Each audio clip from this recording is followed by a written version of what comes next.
ವಿದ್ಯಾರ್ಥಿಗಳೇ, ನಾವು ಕಳೆದ ಕ್ಲಾಸಲ್ಲಿ ಒಂದು ಕಾನ್ಸೆಪ್ಟ್ ಅನ್ನು ನೋಡಿದ್ವಿ. ಸೊ ಈ ಕ್ಲಾಸಲ್ಲಿ ನಾವು ಅಪವರ್ತನಗಳು ಮತ್ತು ಅಪವರ್ತ್ಯಗಳು ಅಥವಾ ಫ್ಯಾಕ್ಟರ್ಸ್ ಅಂಡ್ ಮಲ್ಟಿಪಲ್ಸ್ ಅಂತಕ್ಕಂತಹ ಒಂದು ಚಾಪ್ಟರ್ಗೆ ಸಂಬಂಧಪಟ್ಟಿರ್ತಕ್ಕಂತಹ ಒಂದು ಬೇಸಿಕ್ ನಾಲೆಡ್ಜ್ ಅನ್ನ ನೋಡ್ತಾ ಹೋಗೋಣ. ಎಸ್ ವಿದ್ಯಾರ್ಥಿಗಳೇ, ನಿಮಗೆಲ್ಲ ಗೊತ್ತಿರಲಿ ಅಪವರ್ತನಗಳು ಅಂದ್ರೆ ಏನು.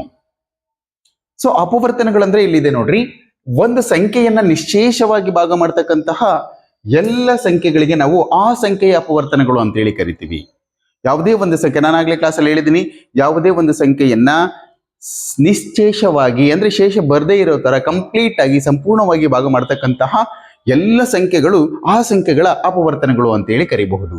ಇಲ್ಲಿ ನೋಡ್ತಿರಬಹುದು, ಇಲ್ಲಿ 12ರ ಅಪವರ್ತನಗಳನ್ನ ನೀವು ನೋಡ್ತಿರಬಹುದು. ಇದು 12 ಸೊ 12ರ ಅಪವರ್ತನಗಳು ಯಾವ ಅಂದ್ರೆ ಈ 12 ಅಂತಕ್ಕಂಥದ್ದು ಯಾವ ಮಗ್ಗಿನಲ್ಲಿ ಬರುತ್ತೆ ಅಂತಕ್ಕಂಥದ್ದನ್ನ ಅರ್ಥ ಮಾಡ್ಕೊಡ್ರಿ.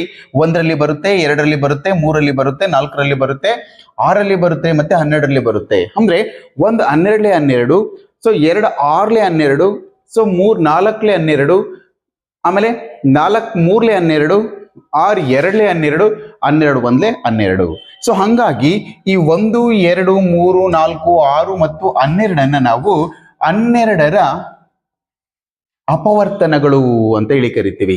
ಅಥವಾ the factors of 12 is 1 2 3 4 6 and 12 ಅಂತೇಳಿ ಕರಿಬೇಕಾಗುತ್ತೆ. ನೆಕ್ಸ್ಟ್ ಎಸ್ ವಿದ್ಯಾರ್ಥಿಗಳೇ, ಇಲ್ಲಿ ಅಪವರ್ತನಗಳ ಕೆಲವೊಂದು ಗುಣಲಕ್ಷಣಗಳು ನೋಡ್ರಿ, ಪ್ರಾಪರ್ಟೀಸ್ ಅನ್ನ ನೋಡ್ರಿ.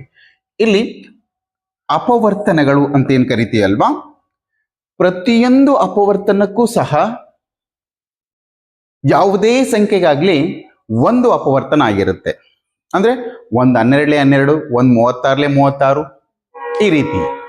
ಸೊ ಯಾವುದೇ ಸಂಖ್ಯೆಗೆ ಅಪವರ್ತನ 1. ಅದೇ ರೀತಿ ಯಾವುದೇ ಸಂಖ್ಯೆಯ ಅಪವರ್ತನ, ಗರಿಷ್ಠ ಅಪವರ್ತನ, ಅತ್ಯಂತ ದೊಡ್ಡ ಅಪವರ್ತನ ಅದೇ ಸಂಖ್ಯೆ ಆಗಿರುತ್ತೆ. ನಾನಿಲ್ಲಿ ಬೋರ್ಡ್ ಮೇಲೆ ತೋರಿಸ್ತಾ ಇದ್ದೀನಿ. ಇಲ್ಲಿ 1 ಇದೆ ಅಂದ್ರೆ ಎಲ್ಲ ಸಂಖ್ಯೆಯ ಅಪವರ್ತನ 1. ಅತ್ಯಂತ ಕನಿಷ್ಠ ಅಪವರ್ತನ 1 ಆಗಿರುತ್ತೆ. ಸೊ ಅತ್ಯಂತ ಗರಿಷ್ಠ ಅಪವರ್ತನ 36 ಆಗಿರುತ್ತೆ. ಇಟ್ ಮೀನ್ಸ್ ಅದೇ ಸಂಖ್ಯೆ ಆಗಿರುತ್ತೆ. ಇಲ್ಲಿ 36ರ ಅಪವರ್ತನಗಳನ್ನ ನಾನು ಇಲ್ಲಿ ತೋರಿಸ್ಲಿಕ್ಕೆ ಪ್ರಯತ್ನ ಮಾಡ್ತಾ ಇದ್ದೀನಿ.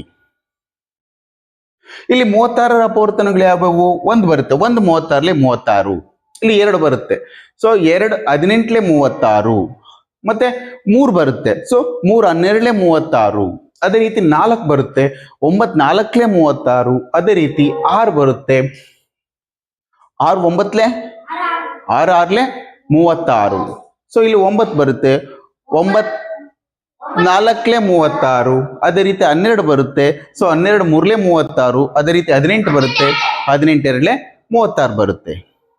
ಇಲ್ಲಿ ಅತ್ಯಂತ ಚಿಕ್ಕ ಅಪವರ್ತನ 1 ಆದ್ರೆ 36ರ ಅತ್ಯಂತ ದೊಡ್ಡ ಅಪವರ್ತನ, ಗರಿಷ್ಠ ಅಪವರ್ತನ 36 ಆಗಿರುತ್ತೆ. ಇಲ್ಲಿ ತಿಳ್ಕೊಬೇಕಾಗಿರ್ತಕ್ಕಂಥದ್ದು ಏನಪ್ಪಾ ಅಂತಂದ್ರೆ, ಯಾವುದೇ ಸಂಖ್ಯೆಯ ಅತ್ಯಂತ ದೊಡ್ಡ ಅಪವರ್ತನ ಅದೇ ಸಂಖ್ಯೆ ಆಗಿರುತ್ತೆ, ಅತ್ಯಂತ ಚಿಕ್ಕ ಅಪವರ್ತನ 1 ಆಗಿರುತ್ತೆ. ಎಸ್, ಮತ್ತೊಂದು ಎಕ್ಸಾಂಪಲ್ ತಗೊಳ್ಳೋದಾದ್ರೆ ನೋಡ್ರಿ ವಿದ್ಯಾರ್ಥಿಗಳೇ, ಇಲ್ಲಿ 72ರ ಅಪವರ್ತನಗಳನ್ನ ನಾನು ಬರೆದಿದ್ದೀನಿ.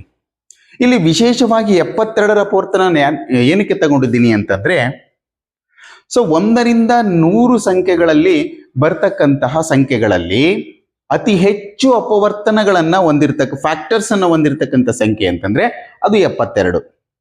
ನೋಡ್ರಿ, 72 ಅಂತಕ್ಕಂಥದ್ದು ಯಾವ ಸಂಖ್ಯೆಗಳಲ್ಲಿ ಬರುತ್ತೆ ಅಂತಂದ್ರೆ, ಸೊ 1ರಲ್ಲಿ ಬರುತ್ತೆ, ಸೊ 1ರಲ್ಲಿ ಬರುತ್ತೆ, 2ರಲ್ಲಿ ಬರುತ್ತೆ, 3ರಲ್ಲಿ ಬರುತ್ತೆ, 4ರಲ್ಲಿ ಬರುತ್ತೆ, ಮತ್ತೆ 6ರಲ್ಲಿ ಬರುತ್ತೆ, 7ರ ಮಗ್ಗಿನಲ್ಲಿ ಬರುತ್ತೆ, 9ರ ಮಗ್ಗಿನಲ್ಲಿ ಬರುತ್ತೆ, 12ರ ಮಗ್ಗಿನಲ್ಲಿ ಬರುತ್ತೆ, 18ರ ಮಗ್ಗಿನಲ್ಲಿ ಬರುತ್ತೆ, 24ರ ಮಗ್ಗಿನಲ್ಲಿ ಬರುತ್ತೆ, 36ರ ಮಗ್ಗಿನಲ್ಲಿ ಬರುತ್ತೆ, ಮತ್ತೆ 7ರ ಮಗ್ಗಿನಲ್ಲಿ ಬರುತ್ತೆ, 14ರ ಮಗ್ಗಿನಲ್ಲಿ ಬರುತ್ತೆ, 18ರ ಮಗ್ಗಿನಲ್ಲಿ ಬರುತ್ತೆ, ನೆಕ್ಸ್ಟ್ 36ರ ಮಗ್ಗಿನಲ್ಲಿ ಬರುತ್ತೆ, 72ರ ಮಗ್ಗಿನಲ್ಲಿ ಬರುತ್ತೆ. ಒಟ್ಟಾರೆಯಾಗಿ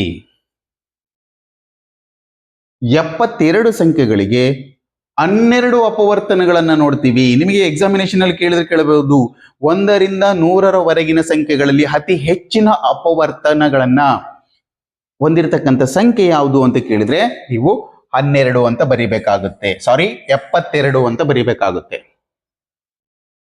ಅರ್ಥ ಆಯ್ತಲ್ವಾ? ಇಲ್ಲಿ ಕೊಟ್ಟಿದ್ದಾರೆ ನೋಡ್ರಿ, 1ರಿಂದ 100ರವರೆಗಿನ ಸಂಖ್ಯೆಗಳಲ್ಲಿ ಅತಿ ಹೆಚ್ಚು ಅಪವರ್ತನಗಳನ್ನು ಹೊಂದಿರುವ ಸಂಖ್ಯೆ 72. ತುಂಬಾ ಇಂಪಾರ್ಟೆಂಟ್, ನೋಡ್ಕೊಳ್ರಿ. ಎಸ್ ವಿದ್ಯಾರ್ಥಿಗಳು, ಇಲ್ಲಿ ನೋಡ್ತಾ ಇರ್ತಕ್ಕಂಥ ಬೋರ್ಡ್ ಏನಿದೆಯಪ್ಪ, ಚಾರ್ಟ್ ಏನಿದೆಯಪ್ಪ ಅಂತಂದ್ರೆ 1ರಿಂದ 33ರವರೆಗಿನ ಸಂಖ್ಯೆಗಳನ್ನು ನೋಡಿದಾಗ ಯಾವ ಸಂಖ್ಯೆಗಳಿಗೆ ಯಾವ ಅಪವರ್ತನಗಳನ್ನ ನೋಡ್ತಾ ಇದ್ದೀರಿ. ಇಲ್ಲಿ 1ರ ಅಪವರ್ತನಗಳು ಒಂದೇ, ನೆನ್ಪಿಟ್ಕೊಡ್ರಿ.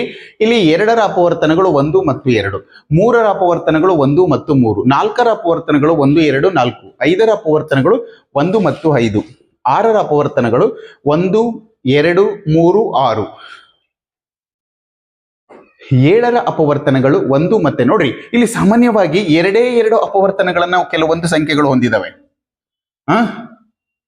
2 ಅಪವರ್ತನಗಳನ್ನ ಕೆಲವೊಂದು ಸಂಖ್ಯೆಗಳು ಹೊಂದಿದಾವೆ.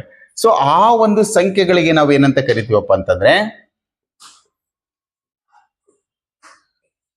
ಎಸ್, ಆ ಒಂದು ಸಂಖ್ಯೆಗಳಿಗೆ ನಾವು ಅವಿಭಾಜ್ಯ ಸಂಖ್ಯೆಗಳು ಅಂತೇಳಿ ಕರಿತೀವಿ.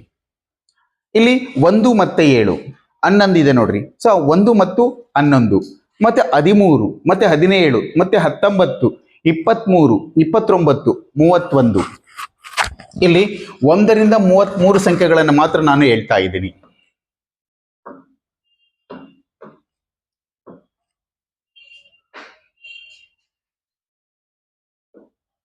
ಎಸ್, ಹೇಳ್ತಾ ಇದ್ದೀನಲ್ವಾ, 1ರಿಂದ 33. ಇದೇನು ಈ ಕಲರ್ಸ್ ಅನ್ನ ಸ್ವಲ್ಪ ಬ್ಲರ್ ಮಾಡಿದ್ದೀನಲ್ವಾ, ಅಥವಾ ಬೇರೆ ಕಲರ್ಸ್ ಅನ್ನ ಹಾಕಿದ್ದೀನಲ್ವಾ. ಸೊ ಆ ಎಲ್ಲ ಸಂಖ್ಯೆಗಳನ್ನ ನಾವು ಅವಿಭಾಜ್ಯ ಸಂಖ್ಯೆಗಳು ಅಂತೇಳಿ ಕರಿಬಹುದು.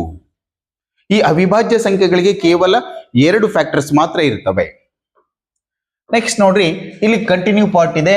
34ರಿಂದ 66ರವರೆಗಿನ ಎಲ್ಲ ಸಂಖ್ಯೆಗಳ ಫ್ಯಾಕ್ಟರ್ಸ್ ಅನ್ನ ನಾನು ಇಲ್ಲಿ ಬರ್ದಿದ್ದೀನಿ. ನಿಮಗೆ ಎಕ್ಸ್ಟ್ರಾ ಬೇಕಿದ್ರೆ ನನ್ನ ಆ ಒಂದು ಯೂಟ್ಯೂಬ್ ಚಾನೆಲ್ಗೆ ಹೋದ್ರೆ ಅದರ ಡಿಸ್ಕ್ರಿಪ್ಷನ್ಸ್ ಅಲ್ಲಿ ಇವನ್ನೆಲ್ಲವನ್ನು ಸಹ ನಂಬರ್ಸ್ ಅನ್ನ ಹಾಕಿರ್ತೀನಿ, ನೋಡ್ಕೊಳ್ರಿ. ಎಸ್ ವಿದ್ಯಾರ್ಥಿಗಳೇ, ನೆಕ್ಸ್ಟ್ ಇಲ್ಲಿ 67ರಿಂದ 100ರವರೆಗೆ. ಸೊ 67ರಿಂದ 100ರವರೆಗೆ ಇರ್ತಕ್ಕಂಥ ಎಲ್ಲ ಸಂಖ್ಯೆಗಳ ಫ್ಯಾಕ್ಟರ್ಸ್ ಅನ್ನ ನಾನಿಲ್ಲಿ ಹಾಕಿದ್ದೀನಿ.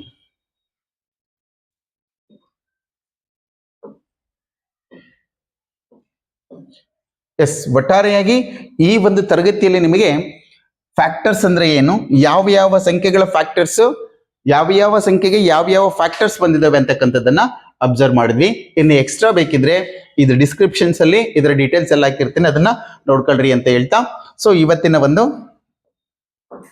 ಕ್ಲಾಸ್ ಅನ್ನ ಅಬ್ಸರ್ವ್ ಮಾಡೋದಕ್ಕೆ ನಿಮ್ಗೆಲ್ರಿಗೂ ಥ್ಯಾಂಕ್ಸ್ ಹೇಳ್ತೀನಿ. ಮತ್ತೆ ನೀವೆಲ್ಲರೂ ನೋಡಿದ ತಕ್ಷಣನೇ ಇಷ್ಟ ಆದ್ರೆ ಲೈಕ್ ಮಾಡಿ, ಓಕೆನಾ?